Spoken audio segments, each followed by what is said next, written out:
So we're in the 12 steps. We are in step 6, and it's about willingness. That song is perfect introduction. Kim, your reading was perfect.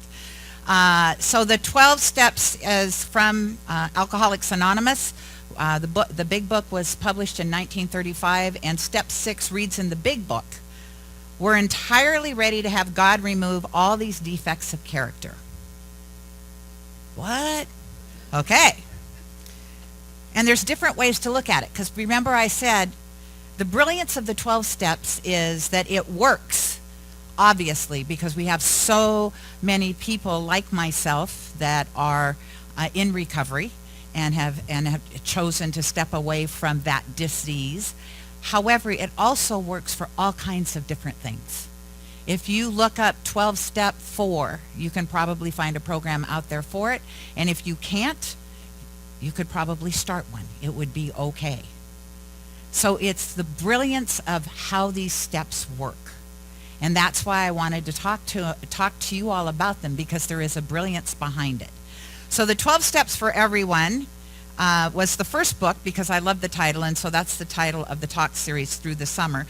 And then I started to read the book and thought, yeah, it's really program driven, which is not a bad thing, except a lot of people aren't in a recovery that they would go to that kind of 12-step program. So I switched books on you. But he says we became fully ready to change the thoughts, beliefs, and behaviors that led to our problem. So he takes it out of just a dis-ease and puts it into a problem. Because there are new people here, and I say this every Sunday, this is my favorite 12-step book. If you have a problem with salty language, don't go out and buy this book. It's by Russell Brand. If you've ever seen him, he tends to, he can rant at times. And there is a brilliance to his ranting. And I will tell you, because I've got 5 books that I am reading every week for this talk series, and his step 6, I was like, okay, it was kind of like a stream of consciousness, what somebody that is in the program goes through when they want to get into their behavior, and yet they remember I have steps that I can work. And so it was really uncomfortable for me as somebody who read that and went, oh, that's way too familiar. So for some of you, it would just be like, I have no idea where he's going with this. So his step 6 is, well, that reveals a lot of messed up patterns. Do you want to stop it? Seriously. So there's a brilliance in that. And then the New Thought Journey, and this is in our Life Abundant bookstore. And this is the book that I recommend that you can use. It was written by a reverend within our philosophy, so she takes you through it, and it's a look at how our philosophy works with the 12 steps. Her step 6 is be ready to enlarge our connection with Spirit, using that connection to realize we can let go of that which does not serve and replace it with that which does serve. So that's a lot, is it not? The willingness. So the brilliance is, if you're following along, or if you're in a program, you already know this. The brilliance is these steps build on each other. So you did step 4, you did that little inventory about your life. And then step 5, you talk to somebody about that inventory, because we don't want to carry those secrets with us, because if we carry them with us, then they kind of make a little spot on us where that divine energy can't get through. So we share it with somebody so it's not a secret anymore. Step 6 is going back to kind of look at step 4 and say, are there things that I uncovered that I am willing to change because I don't like the way this keeps happening in my life? Does that make sense to everybody? So I'm going to share a story from one of the other books I'm reading, and the book is by Esther Nichols, and it's Soul Recovery. And she calls the steps keys. And her story was brilliant in showing how this works.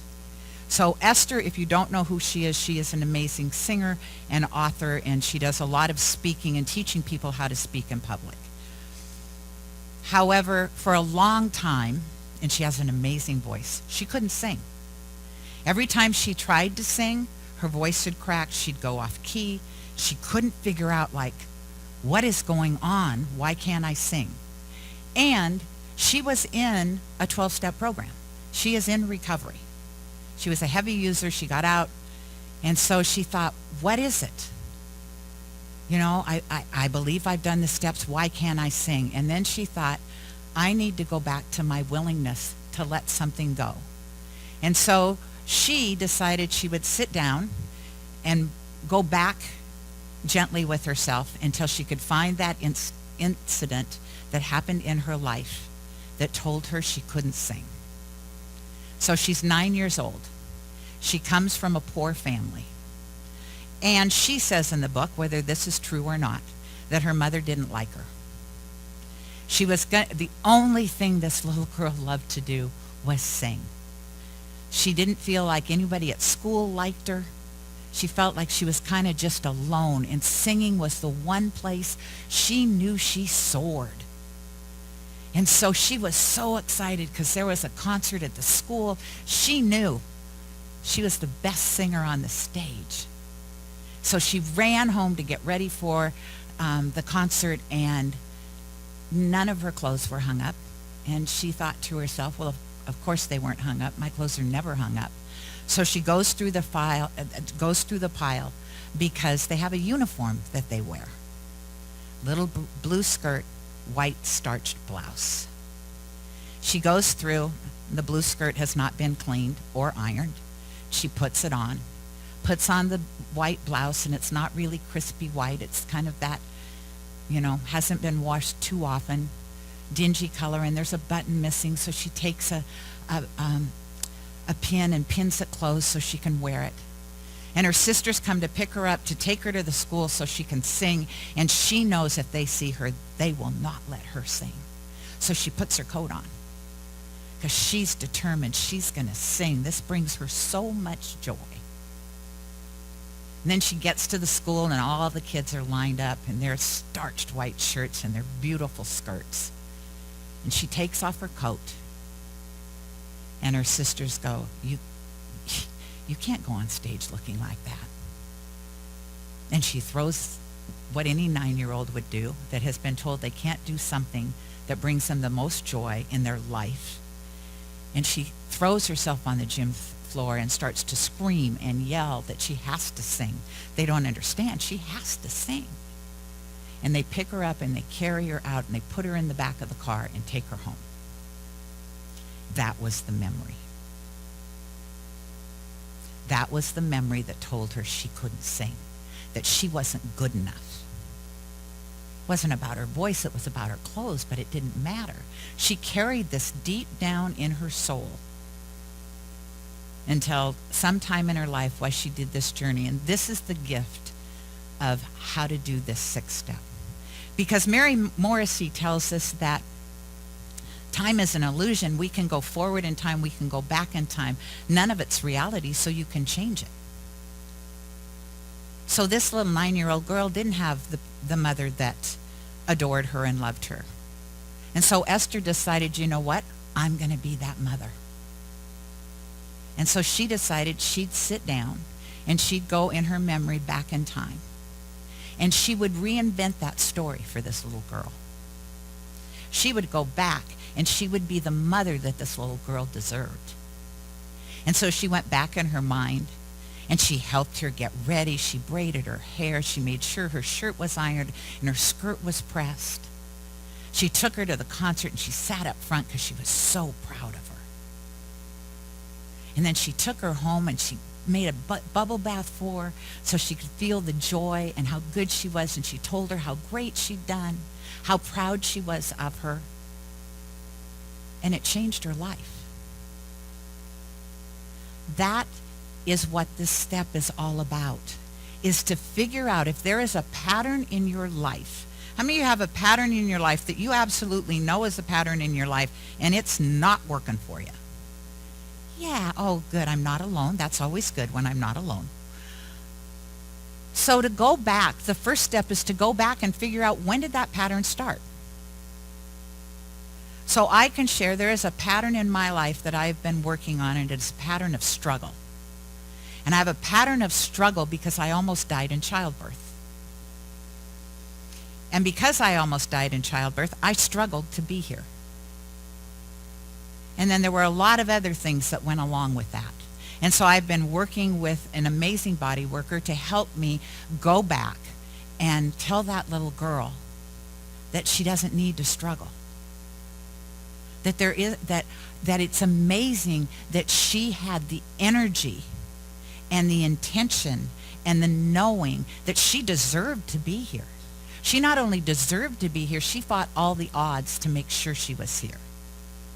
Because when I was born, they had said to my mom, she'll be lucky if she lives, and if she does, she will probably end up in an institution. Because I had a blood clot on the back of my brain. And they thought when it exploded, which it was going to, that would either be the end of me or the end of all of my cognitive behavior. They were told by the time I was 6, I would be blind. So, I carried those stories with me, and I made my life about struggle. Not because I did it intentionally, because I thought I was going to get a gold star and you were all going to love me because I struggled so hard. I did it because I didn't know any better, because I hadn't realized how that story was in my cells. And every time I started to succeed, I would self-sabotage, because God forbid if life were easy for me. Now, how did that show up recently? Some of you have heard this story. I went to panel to become a minister at a Cener. It's a huge deal. Bernie's going to do it in August. I've told him this story so he doesn't follow in my footsteps. I'm standing around the circle. What happens is you walk into a room, there's 3 ministers there. It's like, if you're a practitioner, it's like going through a practitioner panel only on steroids. So it's intense. I'd been prayed up. I knew I could do this. I walked in, absolutely crumbled. Self-sabotage. In my head, obviously I didn't deserve the grades I got for my master's degree. They must grade everybody. They must pass everybody. I don't really need to show up for this panel because obviously everybody gets through their panel. And I didn't. And when I didn't, what I got was, instead of, we're sorry, you're going to have to wait a year, is everybody who knew me came running up the hill. So at a Cener, you have the field where you go after you've graduated, and all of your colleagues are waiting for you to come down. And my dean and the head of the Reverend Christian Sorensen, and the dean was Catherine Economo, came running up the hill like, what do you mean she didn't pass? Of course she passed. And they said, you're going to retest her because she must have had a brain misfire. That was because I believed in order to be a minister, I needed to struggle. So I set that up perfectly for myself. I repaneled and I passed. My ordination panel I did in 15 minutes because I've started to release this, and yet it shows up sometimes. And so it's constantly working with myself, telling myself you don't need to struggle. You deserve to be here. So whatever that is in your life, when you raised your hand, or if you didn't raise your hand because you're like, yeah, I'm not raising my hand because she might call on me or something. She's going to have me share out loud. I don't do that to people. I only share my stories and Esther's because it's written in a book. But it is about how. How do you let go? And it is about recreating your past, because you can. You can recreate your past, which is like, really? Well, why haven't we done that before? Why hasn't this been given to each one of us? Because I am sure every person in here, maybe not everybody, every once in a while I meet a person that they deemed their life has been perfect from birth until this date, and I'm like, oh, God bless you. That was not my experience, and God bless them. I would say most of us, according to everything that I read, most of us struggle with something happening in our life, and then we wear it like a badge. And our issue sometimes is we are afraid to give that badge up. Because who am I? If I have struggled my entire life and I give that up, who am I? Oh my goodness. That little bit of victimhood, struggle is victimhood. Please don't call me a victim. I'm not a victim. I just play that card when it's convenient. And I'm so good at it, most of you don't even know when I'm doing it. So why does struggle work for me? Obviously, I'm either comfortable with it or there's some reward in it, right? So then you have to figure that out. For me, I think it was comfortable because that is how I spent my whole life. And it's hard to give up a habit, even if it is destroying you. Correct? Because it's comfortable. You know, people say to people that are in abusive relationships, why don't you just leave? Fear is one good reason. And at least you know who the abuser is. Now, I can say that because I've been in those kind of relationships. There is a comfortableness in knowing what's next. There is a comfortableness in knowing this is how life is, and I'm comfortable with it. Please don't change the tune because I've got all the steps down. And so to be that person that says enough, I'm going to shed all of that and I'm just going to stand up and say, I'm not going to play that card anymore. Now here's the interesting part. When you don't have that card to play, what do? Have some resources handy. I'll never forget, Paul and I had not been together very long, and I had a miserable day. And I came home and I looked right at him and I said, this is a fifth of tequila evening. And he looked at me and he said, well, okay, so what are you going to do? Because you gave up drinking tequila, so what are your options here? And I said, I don't know. I don't know because you've pulled my bottle off the table. So now how do I behave when I am this upset and I can't just drown it? Because that's how I'd spent 50 years of my life. Just shut it up. And we all have different ways of doing that. Our cell phones, the TV, food. It does not have to be drugs and alcohol. Anything to numb the emotion that wants to take over right here and right now. Anything. And so just to recognize that, it doesn't make us bad. It makes us human. And yet we're divine. And remember, that part of us that is divine wants to be heard. It wants to express itself. It wants to be bold and beautiful and out there on a limb day after day. And we're the only thing that is limiting the unlimited. Every single one of us can be bolder. Every single one of us can be more intentional.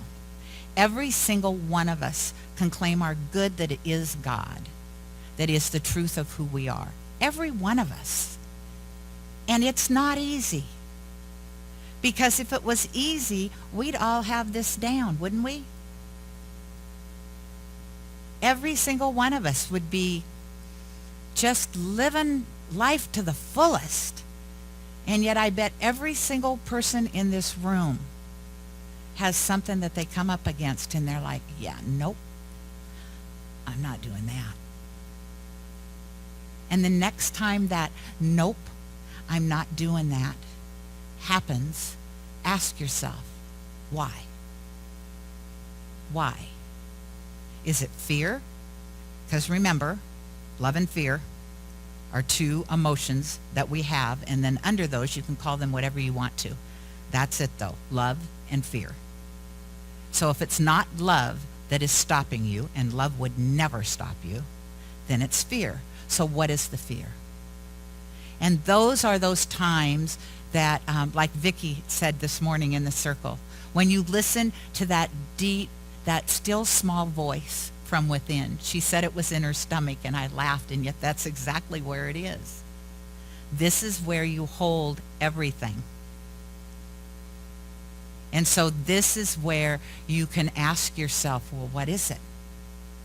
What is the fear that's really stopping me? How much courage does it take to come out and sing in front of a group of people? That takes courage. Whether she's got a voice or an angel or not, which she does, it still takes courage to get out here and to sing in front of people. What if the band missed a note? What if she went to hit a note and her voice cracked? Barbara Streisand spent a whole lot of her career not performing because she got stage fright. That to me is amazing, and yet it shouldn't surprise any of us. That's what fear does. It asks you the question, how dare you? Who do you think you are? And I will tell you who you are. Every single one of you. Every one of you. Whether I know your name or this is the first time I've met you. Every single one of you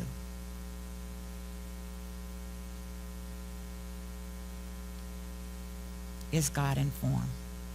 Every one of you. And the only thing that is stopping you is some little kid, intentionally or unintentionally, heard something that stopped them, and now they're stopping you.